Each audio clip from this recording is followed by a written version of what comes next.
Baik, anak-anakku sekalian, Muka pada gelap-gelapan. kita lanjutkan kembali. Tolong dinyalakan lagi videonya, kameranya dihidupkan kembali dan audionya di mute, ya. Untuk materi selanjutnya yaitu tentang kepramukaan yang akan disampaikan oleh Bapak Satori, SPD MPD. Beliau guru kewirausahaan, tetapi memang banyak pengalamannya di dunia kepramukaan. Kemudian alhamdulillah beliau sudah PNS dan sekarang menjabat sebagai kepala program jurusan perbankan syariah. Nah, ini anak-anak sekalian yang jurusan perbankan syariah, nah ini kepala programnya, gitu ya. Untuk Bapak Statori SPD MPD, waktu dan tempat kami persilakan.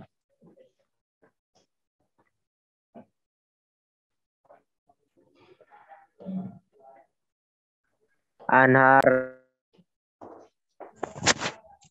Epic gak usah berisik. Garing. Hewan dek. Gas. Assalamualaikum warahmatullahi wabarakatuh. Waalaikumsalam warahmatullahi wabarakatuh. Waalaikumsalam warahmatullahi wabarakatuh. A'udzubillahi minasyaitonir rajim. Bismillahirrahmanirrahim. Alhamdulillahirabbil alamin. Allahumma shalli wa sallim ala sayyidina Muhammad wa ala ali sayyidina Muhammad. Rabbi shrah sadri wa yassir li amri wahlul 'uqdatam min lisani yafqahu qawli, amma ba'd. Anak-anakku semua, pada pagi hari ini izinkan saya pada kesempatan yang baik ini mengucapkan selamat atas keberhasilan kalian semua untuk menjadi siswa-siswi SMK Negeri 5 Kota Bekasi. Walaupun pada hari ini kita belum bisa ketemu langsung di sekolah, tapi saya sudah mulai melihat kalian dari wajah-wajah di layar HP, layar monitor komputer masing-masing di rumah. Dan saya berdoa kepada kalian semua, semoga dalam keadaan sehat walafiat, tidak kurang suatu apapun, dan begitu juga keluarga kalian, Bapak Ibu, dalam keadaan sehat walafiat. Pada pagi hari ini yaitu pengenalan lingkungan sekolah. Perlu saya sampaikan di sini judulnya tentang kepramukaan.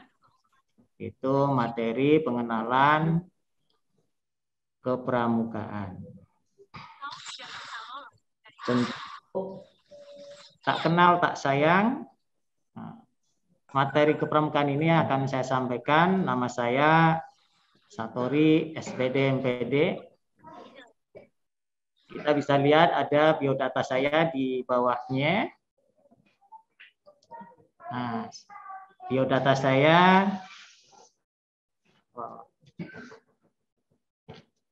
nama Satori, pekerjaan PNS guru, status anggota pramuka, kemudian pernah kursus dalam kepramukaan tentunya, yaitu kursus anggota pramuka, yaitu kursus mahir dasar. Sebagai syarat untuk membina, sebagai pembina pramuka, kita punya sertifikat kursus mahir dasar kepramukaan. Kemudian pernah mengikuti kursus pengelolaan Dewan Ambalan. Jadi kalau di pramuka penegak, tingkat SLTA, SMA, SMK, itu Bapak organisasi kepramukaannya itu organisasinya dalam wadah ambalan namanya. Kalau di perguruan tinggi Pramuka Pandega wadahnya namanya Racana. Dan saya pernah kursus untuk pengelolaan Dewan Kerja, yaitu membawai ambalan SMA, SMK atau STM dahulu, SMEA ya. Sekarang namanya SMK. Kemudian di perguruan tinggi, yaitu Racana, anggotanya adalah para mahasiswa yang masuk anggota pramuka. Kemudian pengalamannya adalah pernah menjadi ketua kerja pramuka Dewa Ranting Kasari Kota Bandung, atau kalian kenal namanya DKR. Itu di tingkat kecamatan. Kemudian DKC, Dewan Kerja Cabang di Kota Bandung. Nah, sampai di situ kita juga termasuk anggota di DKD Provinsi Jawa Barat. Kemudian pernah juga untuk menjadi pengurus dan pembina untuk pramuka penggalang, pramuka penegak, dan pengurus Kuaran di Ranting Cibitung, Kabupaten Sukabumi. Selanjutnya tentang diri saya, perlu kalian ingat tentang visi dan misi Jawa Barat. Nah, sebelum pada misi Jawa Barat, tentu kalian mengenal di kita di Jawa Barat bahwa setiap tanggal 14 setiap bulannya, baik siswa, guru, tenaga edukasi di kantor atau TU, kita mengenakan seragam pramuka itu di Jawa Barat setiap tanggal 14. Jangan lupa. Nah, ini kemudian ini biodata saya, anggota pramuka. Tentang tanggal lahir, nomor sepatu, kita kenal di darat saja. Tidak perlu saya sampaikan. Selanjutnya tentang visi misi Jawa Barat, karena kita ini Kota Bekasi masuk wilayah Provinsi Jawa Barat. Kadang-kadang suka lupa ini Kota Bekasi ikutnya mana, DKI atau Jawa Barat. Nah, kita sudah tahu Jawa Barat. Di luar Jawa Barat ataupun DKI bahwa Kota Bekasi ini masih wilayah Jawa Barat. Nah, tentunya kita harus ingat visi dan misi pemerintah daerah Jawa Barat untuk periode 2018 sampai 2023 yang dikomandoi oleh Gubernur kita Bapak Ridwan Kamil dan Pak Ustadz UU. Nah, salah satu visinya yang pertama adalah membentuk manusia Pancasila yang bertakwa melalui peningkatan peran masjid dan tempat ibadah sebagai pusat peradaban. Yang kedua, melahirkan manusia yang berbudaya, berkualitas, bahagia, dan produktif melalui peningkatan pelayanan publik yang inovatif. Ini baik pelayanan di tingkat pemerintahan daerah, dinas-dinas, dan sebagainya. Nah, selanjutnya, di dalam mewujudkan visi misi Jawa Barat, konsep karakter budaya yang dibangun di Jawa Barat, diantaranya ada konsep Jabar Masagi. Tadi saya dengar sudah disampaikan oleh Bu Elsa tentang konsep Jabar Masagi, menjadi manusia yang paripurna. Dalam bahasa Sunda, karena Jawa Barat itu mayoritas menggunakan bahasa daerah, bahasa Sunda. Nah, bahasa Sundanya di Jawa Barat, ini barangkali ada anak-anak yang berasal dari luar Jawa Barat, atau mungkin juga di SMP-nya tidak belajar bahasa Sunda. Apa sih? Ini di antaranya konsep-konsep yang ada, kata-kata di Jawa Barat, di antaranya tadi niti surti. Nah, menghargai kehidupan manusiawi, ya. Artinya adalah belajar untuk merasakan niti surti. Kemudian niti harti, belajar untuk mengetahui. Niti bukti, belajar untuk melakukan.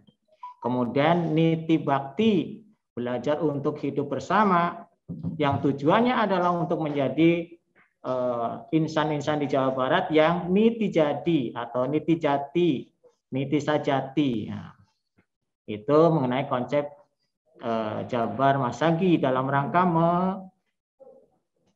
mencapai cita-cita, visi dan misi Jawa Barat.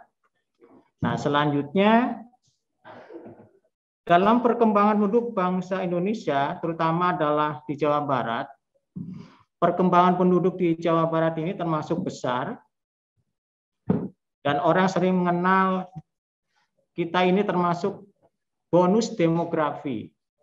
Artinya perkembangan tingkat pertambahan penduduk, itu demografi namanya. Penyebaran dari usia anak-anak, usia remaja, usia dewasa, usia orang tua, atau dalam hal ini adalah usia siswa, anak-anak ataupun orang dewasa yang produktif.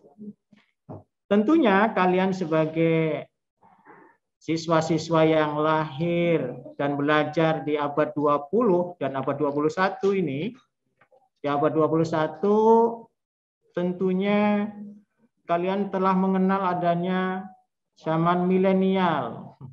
Mungkin juga ada yang disebut dengan anak milenial.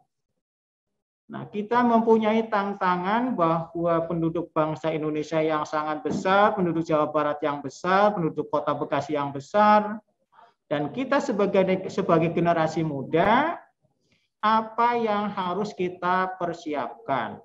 Nah, Gubernur Jawa Barat dalam mengantisipasi sumber daya manusia atau SDM, usia produktif, ya, yang dari tahun 2020 sampai 2035 ini sangat banyak. Sehingga dibutuhkan sumber daya manusia yang kompeten. Kompeten itu memiliki kemampuan, baik pengetahuan, kemampuan keterampilannya, dan kemampuan sikapnya. Dari pengetahuan, keterampilan, dan sikap dalam menghadapi kehidupan yang dijalani maupun kehidupan yang akan datang sebagai modal pembangunan. Bagaimana kita memiliki kompetensi yang unggul, di antara kita harus tahu yang namanya kita memiliki keterampilan yang dibutuhkan pada abad 21. Memiliki pendidikan karakter, dan kita harus melek dengan digitalisasi pendidikan. Karena kita ini sudah masuk pada zaman revolusi industri 4.0 yang cirinya adalah informasi, digital informasi.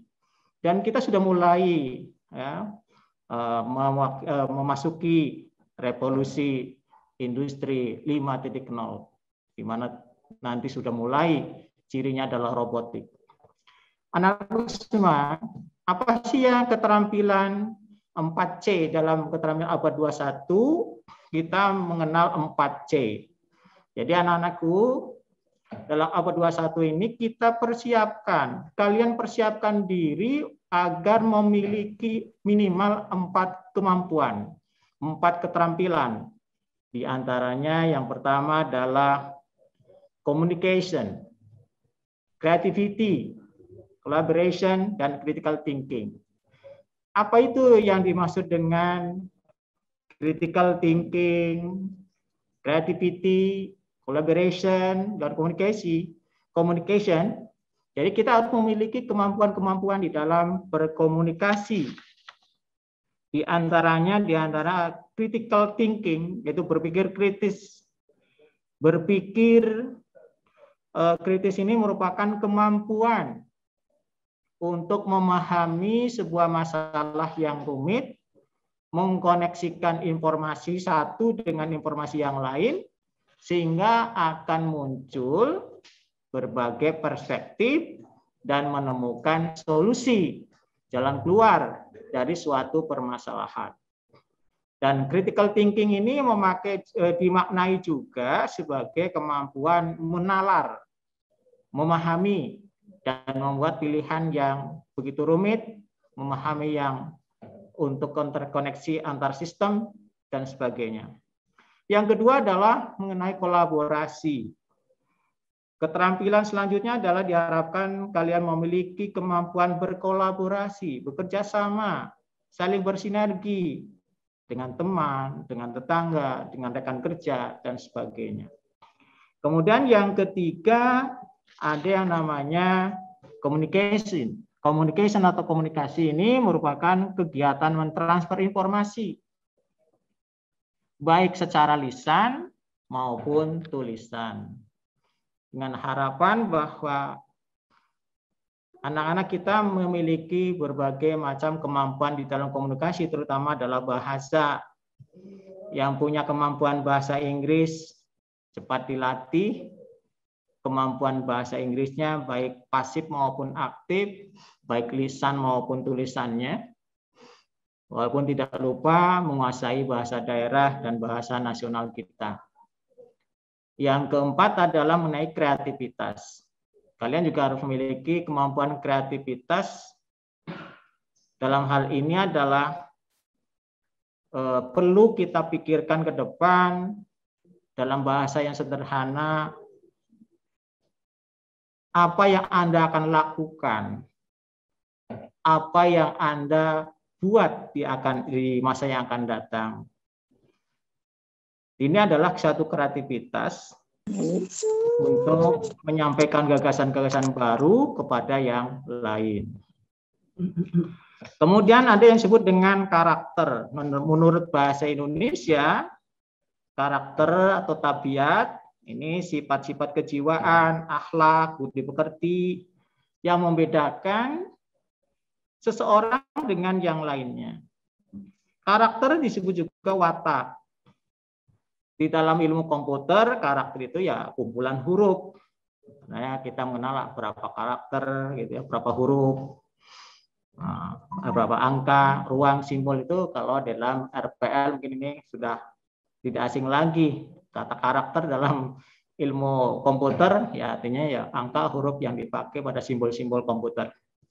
Tapi karakter yang dimaksud di sini adalah tabiat yang mempunyai kepribadian, watak.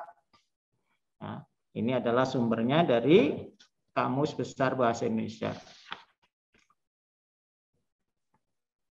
Sebelum saya membicarakan tentang kepramukaan, kita juga harus mengenal dulu ancaman karena sebagian besar kita, saya, Anda pasti pengguna media sosial. Ini grafik dari Kominfo tahun 2017. Ada data konten-konten negatif baik di HP atau mungkin juga di komputer yang kalian lihat. Di situs Facebook aja konten negatif tahun 2017 itu ada 51 situs SARA. Situs SARA itu suku, agama, dan ras yang isinya cenderung negatif. Kemudian ada 87 situs yang mengupload tentang radikalisme. Kemudian ada di YouTube ada 174 situs hak kekayaan intelektual. Kemudian yang paling banyak di Twitter, ini ada 3.775 situs mengenai perjudian, mengenai penipuan.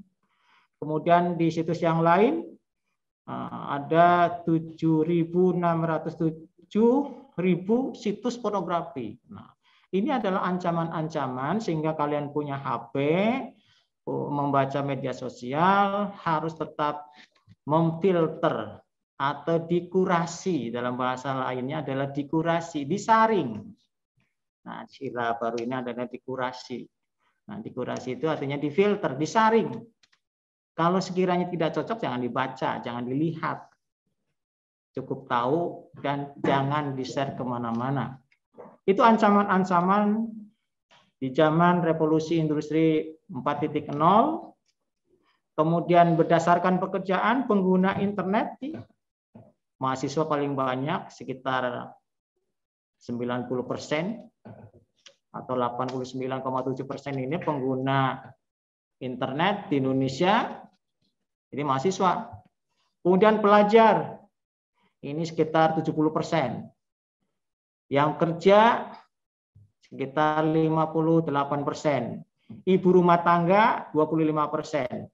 Yang lainnya 6,7%. Artinya pengguna internet kebanyakan adalah mahasiswa dan pelajar. Oleh karena itu, kalian sebagai seorang pelajar tetap waspada dan selalu berpikir kurasi terhadap konten-konten yang dibaca, konten-konten yang dilihat. Selanjutnya, tantangan dan ancaman. Nah, ini ada beberapa gambar, saya cek. Ini merupakan tantangan dan ancaman baik pornografi, radikalisme, ataupun juga kemiskinan, kebodohan, kekerasan. Ini tantangan dan ancaman kita. Maka solusinya apa? Nah, solusinya diantaranya adalah pendidikan. Dan selain pendidikan di sini adalah salah satunya gerakan kepramukaan. Baik anak-anakku sekalian, kalian boleh buka mikrofonnya, di unmute ya, boleh dibuka. Kita nyanyi bersama-sama. Nyanyian Himne Satya Dharma Pramuka kan? Kita sama-sama ya. Nyanyi. 1, 2, 3. Kami Pramuka Indonesia, Manusia Pancasila,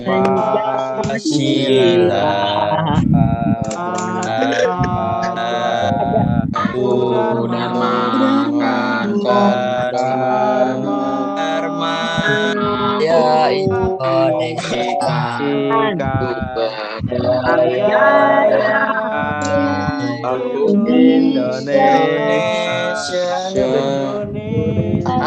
Indonesia menjadi air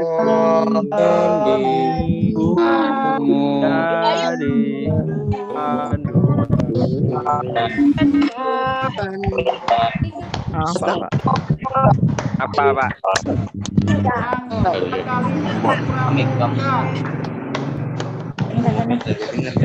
Waalaikumsalam.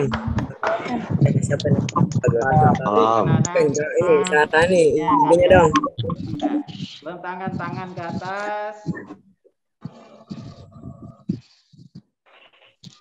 Kau tahu gurunya. Sahrani, IG-nya apa? Gas kentrek. Siapa? Aci.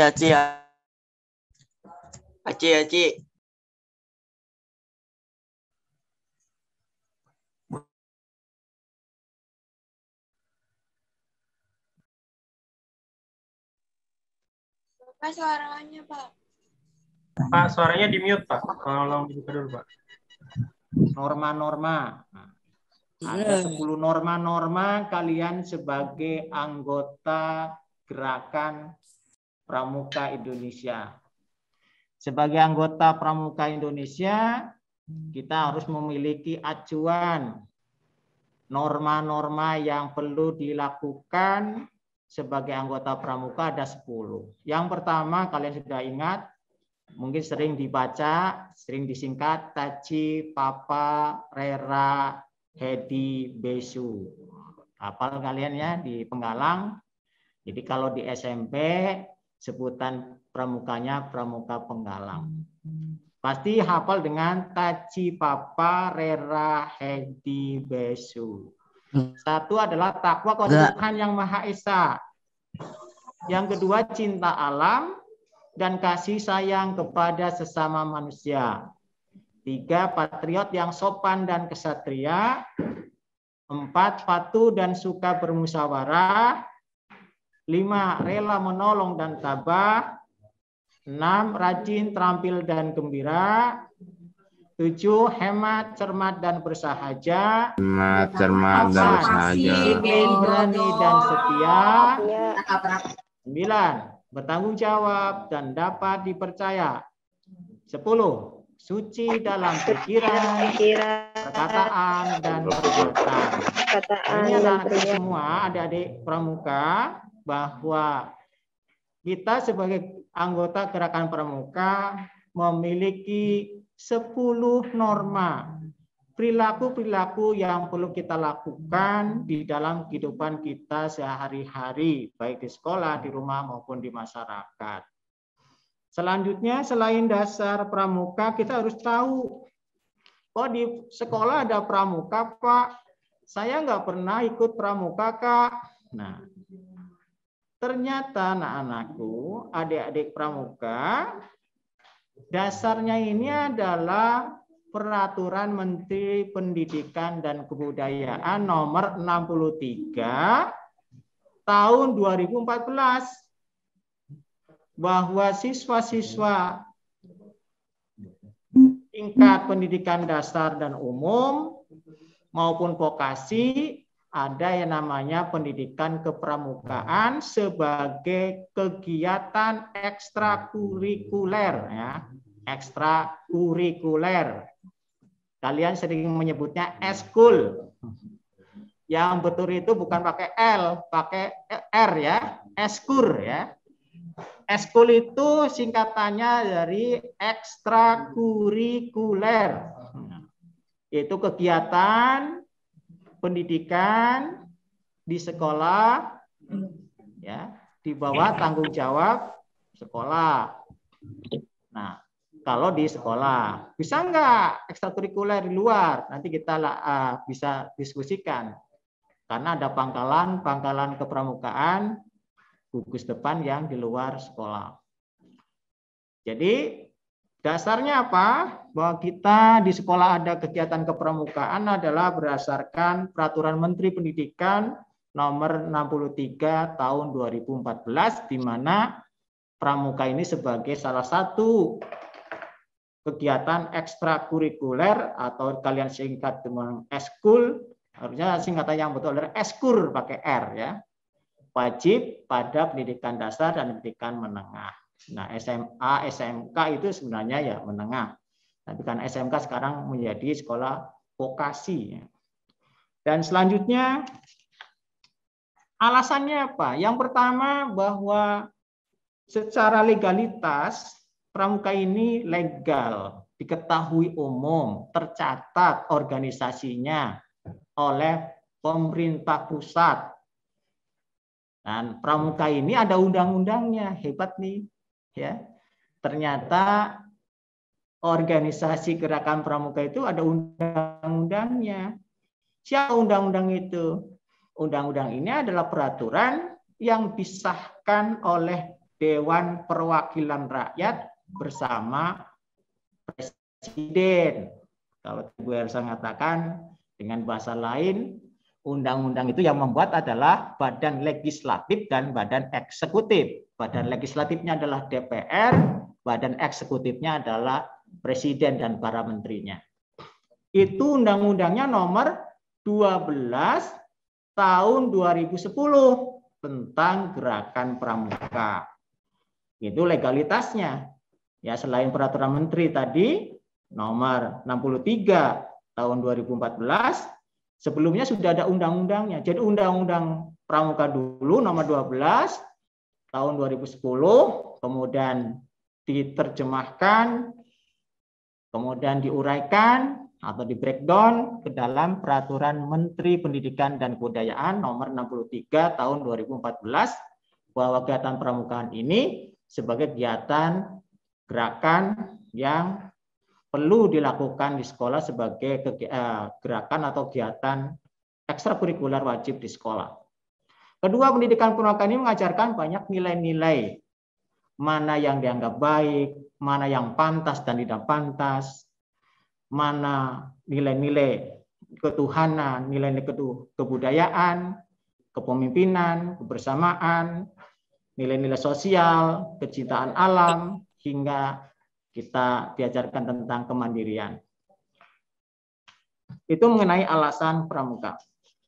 Nah, adik-adik semua, tentunya kalian di SD, di SMP sudah tahu tentang sejarah pramuka.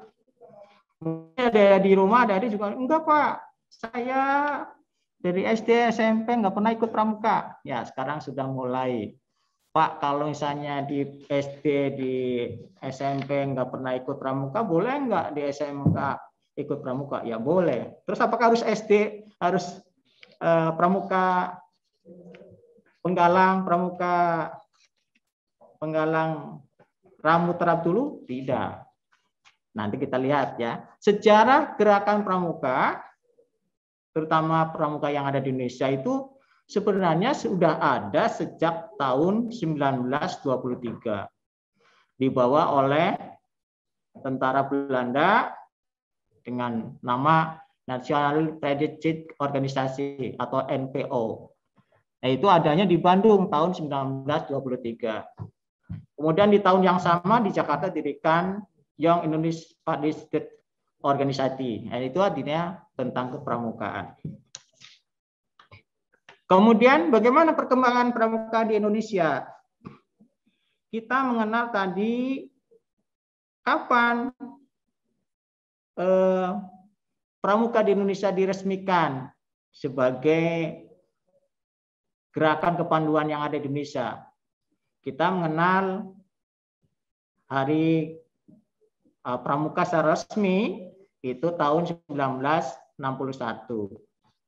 Itu diresmikan menggunakan keputusan presiden. Adanya pramuka di Indonesia itu pertama kali setelah Indonesia merdeka, pramuka diresmikan organisasinya dan kegiatannya yang ada di Indonesia itu berdasarkan Kepres 238 tahun 1967 pada tanggal 22 Mei 1967 itu mengenai resminya kepramukaan di Indonesia. Lalu setiap tanggal 14 dinyatakan sebagai hari jadinya pramuka, itu juga menggunakan keputusan presiden atau Kepres nomor 348. Jadi pada tahun yang sama, tanggal 14 Agustus 1961 dijadikan Hari Pramuka, maka setiap tanggal 14 Agustus diperingati sebagai Hari Pramuka. Dan kita di Jawa Barat setiap tanggal 14 menggunakan pakaian pramuka atau memakai pakaian pramuka. Tentunya tadi ada pertanyaan yang belum saya jawab. Nah, gerakan pramuka ini ada yang namanya pramuka siaga. Pramuka siaga ini berdasarkan umur, kalau umurnya sudah 11 tahun sampai 15 tahun, 7 tahun sampai 10 tahun, itu masuknya pramuka siaga. Kalau umurnya 11 tahun sampai 15 tahun, kelompok pramukanya masuk pramuka penggalang. Kemudian kalau usia kalian usianya 16 tahun sampai 20 tahun, kalian termasuk pramuka penegak. Dan kalau usianya 21 sampai 25 tahun, kalian masuk pramuka pandega. Ya. Nah, nanti tadi pertanyaannya adalah, Kak, saya waktu SD, saya waktu SMP nggak pernah ikut pramuka. Sekarang kalau ikut pramuka di SMK 5 seperti apa, Kak? Apakah harus penggalang dulu atau siaga dulu? Yang siaganya dilewat, yang penggalangnya dilewat, karena usianya sudah 16 tahun, maka masuk menjadi pramuka penegak. Kak, saya masuk SMK 5, tapi usianya baru 15 tahun. Masih penggalang. Gitu. Karena masuk pramuka ini, kelompoknya ini berdasarkan umur. Nah, pramuka adalah warga negara Indonesia yang aktif dalam pendidikan kepramukaan serta mengamalkan Satya Pramuka. Satya Pramuka ini janji, ya.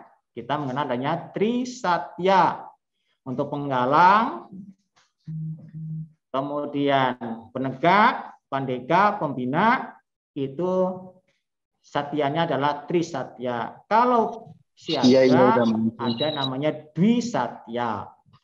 Dan norma-normanya untuk penegak, penggalang, penegak, pandega, pembina, itu ada norma-normanya Dasa Dharma Pramuka.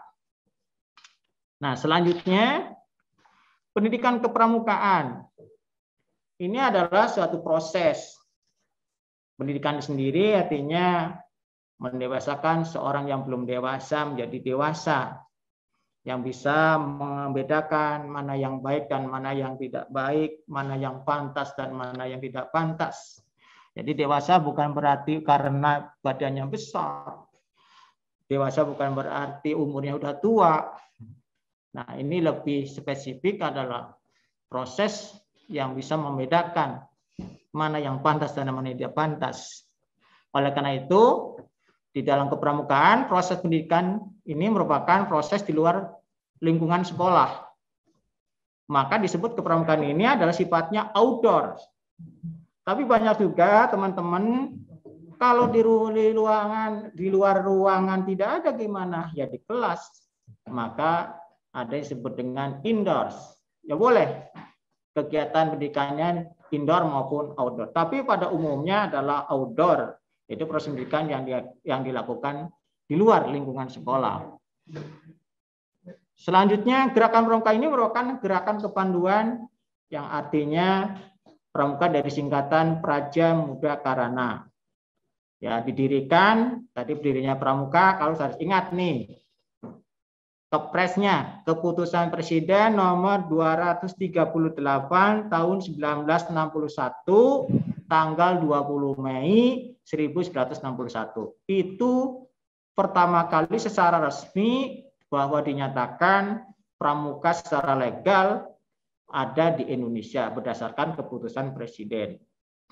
Kemudian tanggal 14 Agustus dinyatakan sebagai Hari Pramuka itu dasarnya apa? Kepres juga, keputusan Presiden nomor 4248 1961, tanggalnya 14 Agustus 1961. Itu antara pramuka didirikan dan Hari Pramuka. Gerakan Pramuka ini merupakan organisasi yang dibentuk oleh pramuka untuk menyelenggarakan pendidikan kepramukaan. Nah, selanjutnya apa tujuannya? Tujuan diadakannya pramuka tentunya untuk membentuk setiap pramuka memiliki kepribadian yang beriman, yang bertakwa, berakhlak mulia, berjiwa patriot, taat hukum. Tadi kalian sudah diberikan materi oleh Bu Elsa tentang wawasan kebangsaan. Taat hukum, disiplin, menjunjung tinggi nilai-nilai luhur bangsa Indonesia, kecakapan hidup, sehat jasmani dan rohani. Maka sering orang mengatakan kita mempunyai otaknya Jerman, hatinya Mekah, Madinah, tetapi budayanya bangsa Indonesia. Menjadi warga negara yang berjiwa Pancasila. Nah, dulu kakak pernah ditatar P4, Pedoman Penghayatan dan Pengamalan Pancasila. Jadi Pancasila yang 5 sila itu butir-butirnya ada 36 butir Pancasila. Dulu kakak artinya diberi PLS atau pengenalan lingkungan sekolah selama 100 jam untuk membicarakan tentang pelajaran P4 atau pengenalan butir-butir Pancasila. Dan sekarang sudah mulai Pancasila dan butir-butirnya akan kita pelajari lagi menjadi kurikulum sekolah. Entah mulai tahun ini atau tahun depan, kurikulumnya, programnya sudah ada. Tentunya dengan adanya pendidikan kepramukaan, diharapkan kalian sebagai anggota pramuka, baik Andik, anak didik pramuka, maupun anggota dewasa, baik pembina, untuk bertugas melaksanakan, mengawasi pelaksanaan kepramukaan. Selanjutnya, bagaimana prinsip-prinsip pramuka? Gerakan pramuka berlandaskan prinsip-prinsip dasar, acuan pokoknya, aturan-aturannya. Prinsip-prinsipnya ini adalah menggunakan iman dan takwa kepada Tuhan Yang Maha Esa. Sebagai anggota pramuka, menganut kepercayaan agama apa saja, kita harus iman dan takwa kepada Tuhan Yang Maha Esa. Peduli terhadap bangsa dan tanah air, sesama hidup, alam seisinya. Maka kalian kalau misalnya camping atau pergi ke gunung, jangan coret-coret ataupun merusak lingkungan.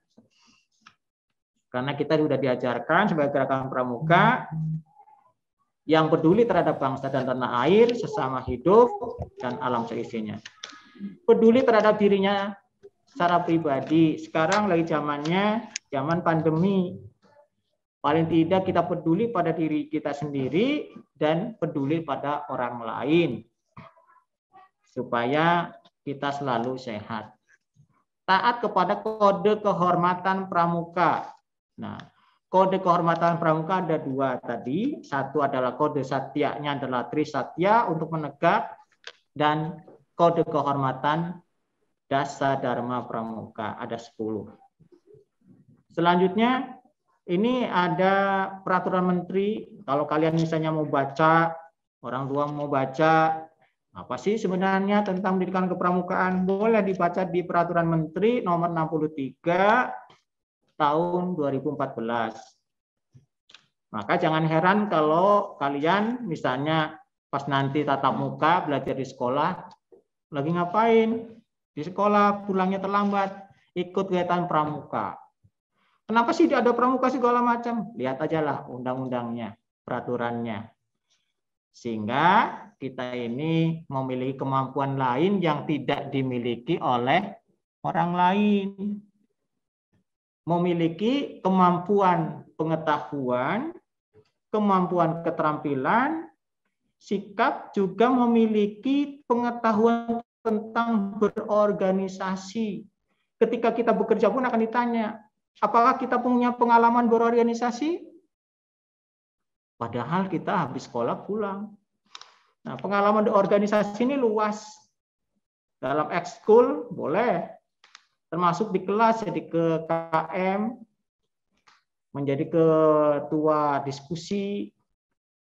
Nah, tapi yang sering diminta adalah organisasi OSIS, pramuka. Dan ketika kalian melanjutkan ke perguruan tinggi pun masih ada yang nanyakan ada jatah bagi pengurus organisasi OSIS, pengurus organisasi kepramukaan. Ini perlu ditindaklanjuti juga yang aktif di organisasi. Walaupun aktif di organisasi, tidak lupa dengan kewajiban belajarnya. Jangan sampai aktif di organisasi tapi belajarnya lupa.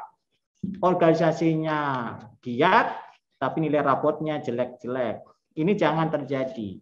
Tetapi sebagai seorang organisatoris, aktif di pramuka, aktif di OSIS, aktif di PMR, aktif di organisasi rohis dan sebagainya, tetap kemampuan pengetahuan, nilai-nilai yang ada di rapot tetap harus bagus.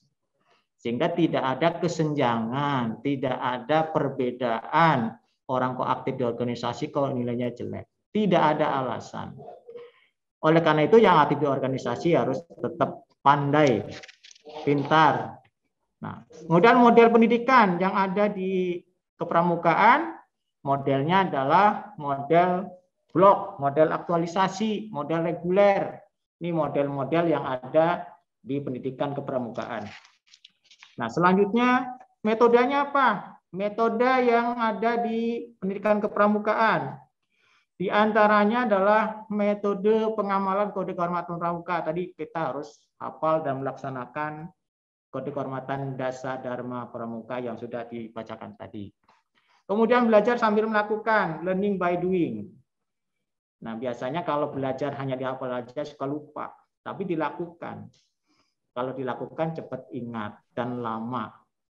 Kemudian di dalam penerapan pendidikan kepramukaan juga kita memang tadi ada di pendidikan abad 21 kolaborasi, kegiatan berkelompok, kerjasama. Dan berkompetisi artinya bersaing dalam artian persaingan yang sehat. Bukan kompetisi yang jelek dalam artian saingan saling menjatuhkan, itu kompetisi yang jelek. Tapi kompetisi yang baik, yang saling mendukung, yang saling memotivasi, yang saling sama-sama maju, sama-sama berhasil. Itu namanya berkompetisi yang positif. Kemudian kegiatan yang menarik dan menantang. Waktu di Penggalang kalian ada pioneering, ada hiking, ada bikin perjalanan dengan peta kompas dan sebagainya. Nah, kita lanjutkan di pramuka penegak.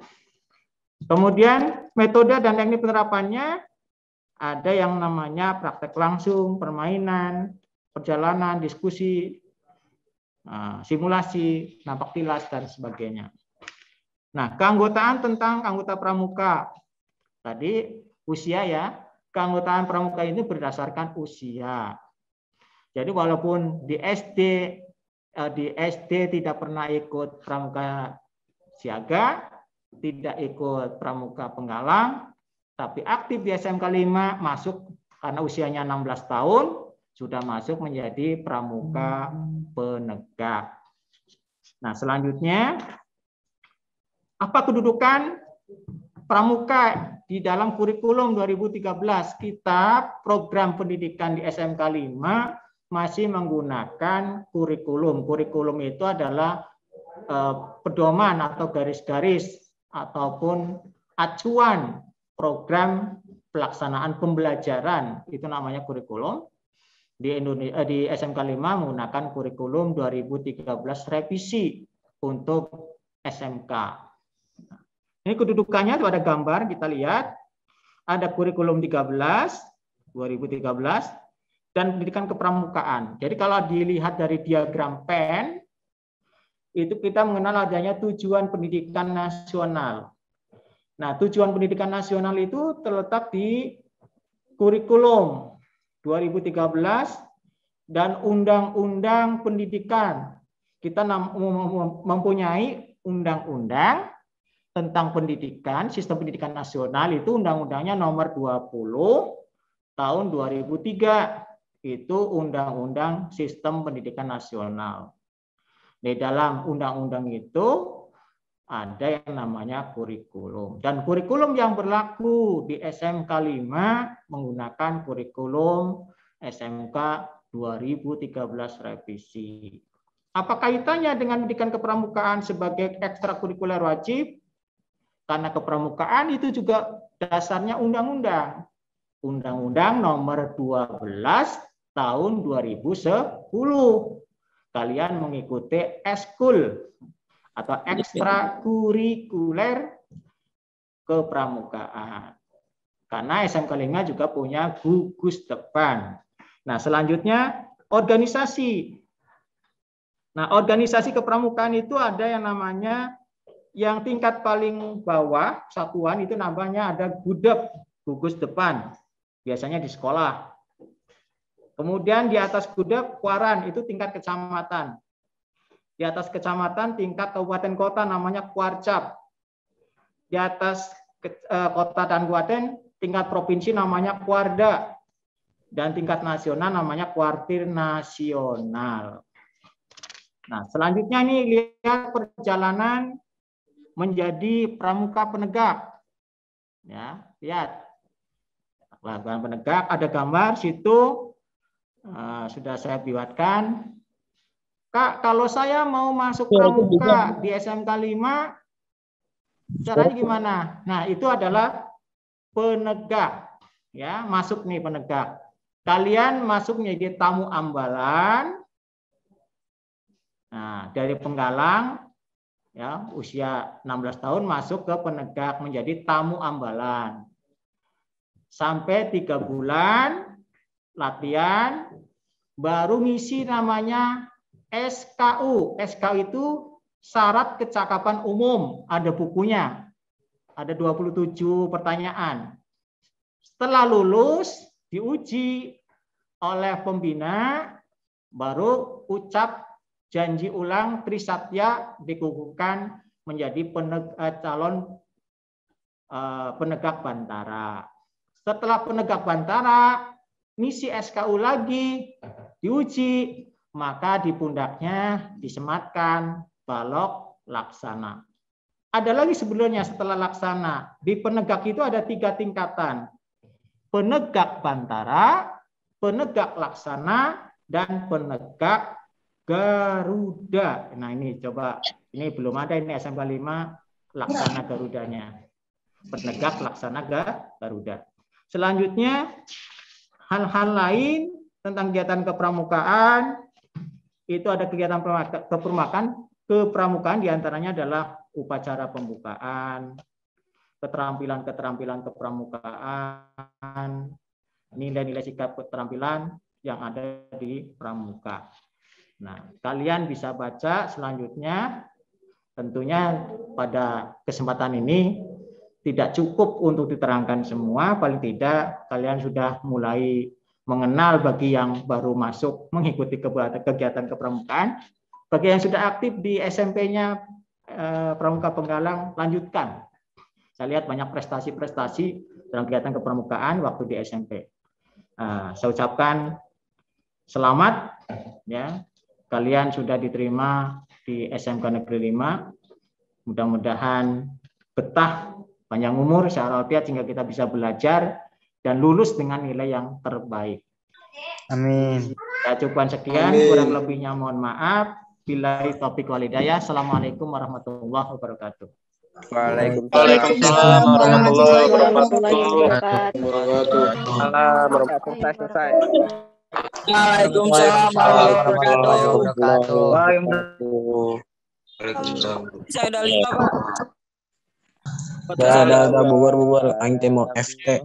Pak, udah pulang, Pak. Oke, baik. Anakku sekalian, terima kasih saya ucapkan sekali lagi kepada Bapak Satori, SPD MPD, yang sudah menyampaikan materi tentang kepramukaan.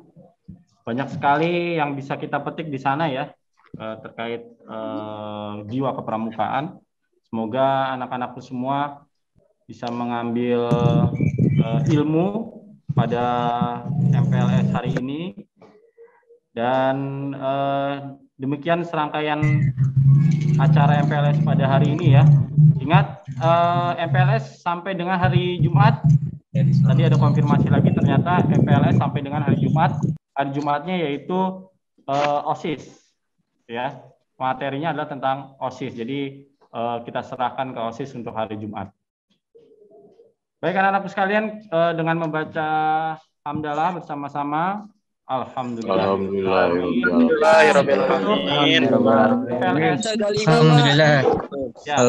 Pada hari ini dan kita lanjutkan lagi hari Rabu ya. Jam 8. Baik, Pak. Ya, baik, Pak. Oke, kita lanjutkan lagi hari Rabu jam 8. Anak-anakku dengan menggunakan Zoom juga. Terima kasih.